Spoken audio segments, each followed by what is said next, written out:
"You'll always be that fat loser I settled for," she said while cheating with her trainer, so I quietly started my own journey. 2 years later, she saw my transformation and realized what she actually lost. Hey, before we move on to the video, please subscribe to the channel and hit the like button. Thanks. I was 280 pounds when I decided to change my life for Jessica. Not for me, for her. Because I loved her, and I could see it in her eyes whenever we went out together. That look of embarrassment when her friends would glance at us, then quickly look away.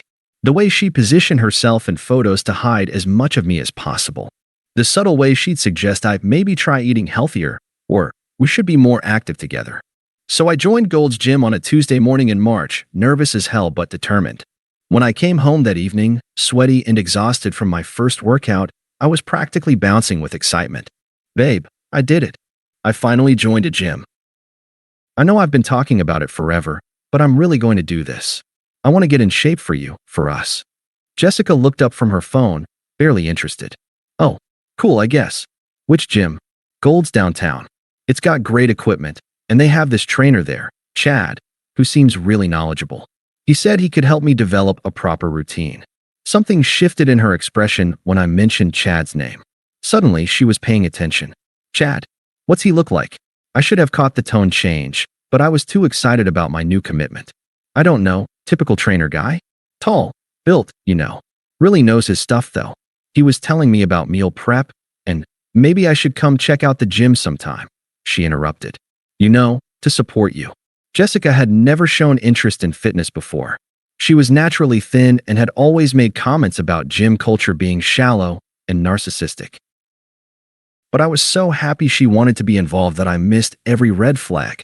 That would be amazing. You could meet Chad, and maybe we could work out together sometimes. She smiled, but there was something different about it. Something I didn't recognize then but would understand all too well later. The next week, Jessica started coming to the gym with me. She'd wear these tiny workout outfits that she'd never owned before, and she'd spend most of the time chatting with Chad while I struggled through my routines. I was grateful she was there, even if she wasn't actually working out much. At least she was showing interest in this new part of my life. Chad was good at his job, I'll give him that. He pushed me hard, designed programs that were challenging but achievable, and I started seeing results within the first month. 10 pounds down, and I was feeling more confident than I had in years. Look, Jess, I said one evening, pulling up my shirt to show her my stomach. I know it's not much yet, but I think I can actually see a difference. She barely glanced over. That's nice, Mike. Hey, I'm thinking of getting some personal training sessions with Chad. You know, so I can understand your routine better and support you. That's awesome. We could do couple sessions. Actually, I think it would be better if I did solo sessions first. You know, so I don't slow you down while I learn the basics. I thought it was thoughtful. I thought she was being considerate. I thought a lot of things that turned out to be completely wrong. 3 months in, I was down 30 pounds and feeling better than I had in years. My clothes were fitting differently, I had more energy, and people at work were starting to notice the change. But Jessica seemed less interested in my progress, not more. She'd spend longer and longer at the gym, often staying after I left for extra cardio or flexibility work. Then came that Thursday in June that changed everything. I'd forgotten my water bottle and doubled back to the gym 20 minutes after leaving. The place was mostly empty. It was nearly closing time. I headed toward the training area where I'd left it, and that's when I heard them. Jessica's voice, breathy and excited. God, you're so much better than him. I can't believe I wasted so much time. Chad's voice, smug and amused. What can I say? Some guys have it, some don't. Your boyfriend's trying. I'll give him that. But let's be real. He's got a long way to go. He'll never look like you, Jessica said. All that effort, and he's still just... he's lost some weight, but he's still Mike, you know? I should have left.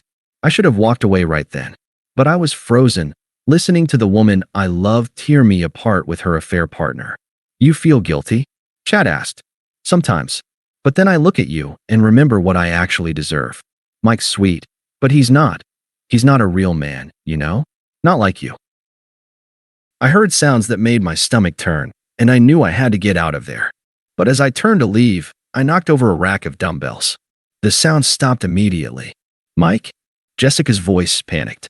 I stood there for a moment, looking at them. Chad was shirtless. Jessica's workout top was on the floor. They weren't even trying to hide it. How long? I asked quietly. Jessica scrambled to put her shirt back on. Mike, this isn't. We were just. How long, Jessica? Chad stepped forward, and I could see the arrogance in his posture. Look, man, these things happen. No hard feelings, right? I ignored him completely. How long? Jessica's face crumpled, but not with remorse. With annoyance at being caught. 6 weeks, okay? But Mike, you have to understand. I understand perfectly. No, you don't. Her voice rose, defensive and cruel. You think you can just start working out and suddenly everything changes? You think losing 30 pounds makes you attractive? Mike, you're still the same person. You'll always be that fat loser I settled for. Chad actually knows how to satisfy a woman. He's what a real man looks like. Chad smirked behind her, crossing his arms over his chest like he was posing for a magazine cover. You're boring, Mike. You're predictable. You come home, eat your measured portions, talk about your little workout victories like they actually matter. Do you know what it's like being with someone who gets excited about losing 2 pounds? Who celebrates being able to do 10 push-ups? It's pathetic. Each word hit like a physical blow, but I kept my voice steady. Are you done? No, I'm not done. I'm done pretending that I'm happy with someone who will never be enough. I'm done acting like your little fitness journey is impressive when you're still just you. Look at Chad, then look at yourself. Really look. That's the difference between settling and having standards. Chad put his arm around her shoulders possessively. Sorry, bro. But she's right. Some guys are just built different, you know? I looked at them both for a long moment.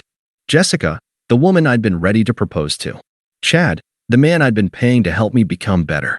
Both of them looking at me like I was something they'd scraped off their shoes. You're right, I said finally. I am built different. And I walked out. Jessica followed me to the parking lot, but not to apologize. To make sure I understood that this was my fault. Mike, wait. You're being dramatic. This doesn't have to change anything between us. We can work through this. I kept walking toward my car. I mean, obviously Chad and I have chemistry, but that's just physical. What you and I have is, it's comfortable. It's stable. Not every relationship has to be passionate. I stopped walking. You can't seriously be upset about this. You knew when we got together that you were punching above your weight. I could have been with anyone, and I chose you. Doesn't that count for something? I turned around. Jessica, do you love me? She blinked, clearly not expecting the question. Of course I do. In my way. What way is that? You're safe, Mike. You're reliable. You'd never cheat on me because you know you couldn't do better. That's valuable in a relationship. And Chad, her face lit up in a way it never had when she talked about me. Chad is exciting. He's passionate. He makes me feel alive. Then be with Chad. It's not that simple. Mike, be realistic. Chad isn't relationship material. He's fun, but guys like him don't settle down with girls like me. You're the one who'll stick around, who'll take care of me, who'll let you cheat and come crawling back whenever you need an ego boost. Her face hardened. You're not exactly in a position to be picky, Mike. How many women do you think are lining up to date an overweight IT guy? You should be grateful for what we have. I got in my car and drove away while she was still talking. That night, I moved my stuff out of our shared apartment. Jessica came home while I was packing and spent 2 hours trying to convince me I was making a mistake. You're being ridiculous, Mike. So I had a little fun. That doesn't erase 3 years together. We have a good thing. Don't throw it away because you can't handle that I have needs you can't meet. I folded my clothes methodically, not responding. Fine, be silent. But you'll realize how stupid this is when you're alone in some crappy studio apartment, eating TV dinners and remembering what it felt like to have someone actually care about you. She followed me to the door with one final parting shot. Good luck finding someone else who'd put up with you, Mike. You're going to learn real quick that the dating world isn't kind to guys like you. Don't come crying to me when you realize what you gave up. I closed the door without saying a word. The next day, I switched gyms. Found a no-frills place across town where nobody knew my story. I threw myself into my routine with an intensity that surprised even me. Every rep, every mile on the treadmill, every meal prepped and weighed, it all became fuel for something I couldn't quite name yet. 6 months later, I was down 60 pounds and getting noticed. Not just for the weight loss, but for the confidence that came with it. I'd started a fitness blog documenting my journey, and it was gaining followers. Jessica sent her first text around this time. Hey, how are you doing? Miss talking to you. I replied, I'm well. Thanks for asking. That was it. No anger, no accusations, no emotional dumping. Just polite acknowledgement. She tried again a few weeks later. Saw your blog post about hitting your goal weight. Proud of you. Thank you. By the 1-year mark, my transformation was complete. I'd lost 100 pounds, gained muscle I never knew I could build, and my blog had turned into a decent side income. I was getting sponsorship offers from supplement companies and had been featured in a local magazine's fitness section. Jessica's texts became more frequent. Mike, I think I made a mistake. Can we talk? I don't think that's a good idea. Please? Just coffee. I miss what we had. I didn't respond to that one. Through mutual friends, I heard the Chad situation had gone exactly as predicted. He'd gotten possessive and controlling, isolated her from her friends, and then disappeared when another attractive client showed interest. Jessica had gained weight from stress eating and was struggling financially after quitting her job to spend more time with him. 18 months post-breakup, I was a different person entirely. Not just physically, but mentally. I'd started dating again, confident, successful women who appreciated effort and growth. My blog had evolved into a full fitness coaching business, and I was making more money than I ever had at my IT job. That's when Jessica found my Instagram. The voicemails started coming weekly. Mike, I saw your pictures. You look, wow. I always knew you had it in you. I was trying to motivate you, to push you to become this person you are now. In a way, I helped create this new you. Then, I know you probably hate me, but what we had was real. I was going through something back then, but I see clearly now. You're exactly what I want. Then, I made a mistake, okay? A huge mistake. But people deserve second chances, don't they? Can't we try again? I never called back. The final encounter happened on a Saturday morning 2 years after that night at the gym. I was grocery shopping with Emma, a marketing executive I'd been dating for 6 months. We were in the produce section, laughing about something, when I heard a voice I hadn't heard in person since that night I packed my things. Mike? I turned around, and for a moment, I didn't recognize her. Jessica had gained at least 40 pounds. Her hair was dull and unkempt, and she looked exhausted. She was standing alone, cart half filled with processed foods and ice cream. Oh my God, Mike. You look incredible. Emma sensed the tension immediately and stepped closer to me, not possessively, but supportively. Hi, Jessica. Can we talk? Just for a minute. I looked at Emma, who nodded and squeezed my hand. I'll grab the rest of our list. Take your time. Jessica watched Emma walk away, her eyes taking in everything. The designer workout clothes, the confident posture, the natural beauty that didn't need enhancement. She's pretty, Jessica said, and I could hear the insecurity in her voice. She is. Mike, please, can we talk? I made a mistake. You look, wow. I was wrong about everything. I studied her face, seeing none of the cruelty that had been there 2 years ago. Just desperation and regret. Funny, Jess. I remember you telling me I'd always be that fat loser you settled for. Looks like you found what you were really looking for with Chad. Her face crumpled. That's not fair. I was young and stupid. We had something real. Real? You mean like when you said Chad actually knows how to satisfy a woman? Or when you told me good luck finding someone who'd put up with me? I gestured toward where Emma had gone. Turns out you were wrong about that too. I'm sorry, okay? I'm really sorry. I know I hurt you, but can't we start over? Look at what you've become. I always knew you had this potential. Start over. I shook my head. Jess, look at us. Really look. 2 years ago, you chose someone based on what you thought they looked like on the surface. Now you want me back because of what I look like on the surface. You haven't changed at all. You're still the same person who thought appearance was everything. That's not true. I've learned. I've grown. Have you? Because right now, you're doing exactly what you did before. Judging by appearances, wanting what seems successful, trying to trade up when your current situation isn't working out. She started crying, and 2 years ago, that would have broken my heart. Now I felt nothing but mild pity. I know I don't deserve another chance, but Mike, what we had was special. I was scared of how much I cared about you, so I sabotaged it. But I never stopped loving you. You didn't love me, Jessica. You loved the idea of having someone who would never leave you, no matter how badly you treated them. Someone who would be grateful for scraps of affection because they didn't think they deserved better. Emma appeared at my side with a full cart, looking between us with curious but patient eyes. Ready to go? She asked softly. Almost. I looked at Jessica one more time. You said I'd always be that fat loser you settled for. But here's the thing, Jess, you were never settling for me. I was settling for you. Jessica's mouth fell open, and I could see the moment my words hit her.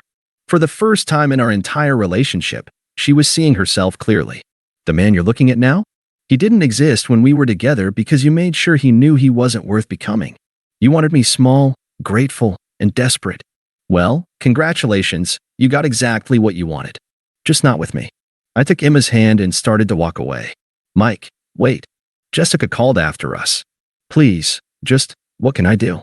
How do I fix this? I stopped and turned back one last time. You don't, Jess. That's the point.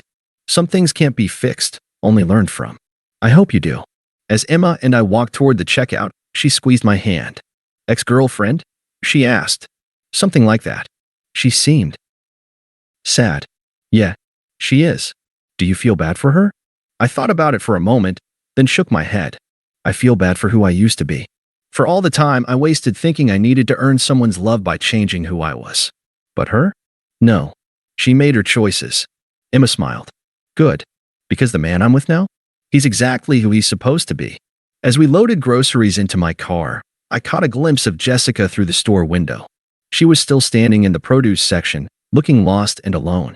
For a brief moment, I remembered what it felt like to love her.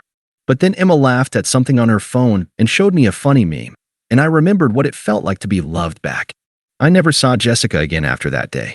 I heard through friends that she eventually got help, lost some weight, and found someone who treated her better than Chad had. I hope that was true. Not because I wanted her back, or because I forgave her, but because everyone deserves the chance to become better than their worst moment. But that was her journey to take. Mine was already complete. Thanks for watching. Make sure to subscribe to the channel and hit the like button.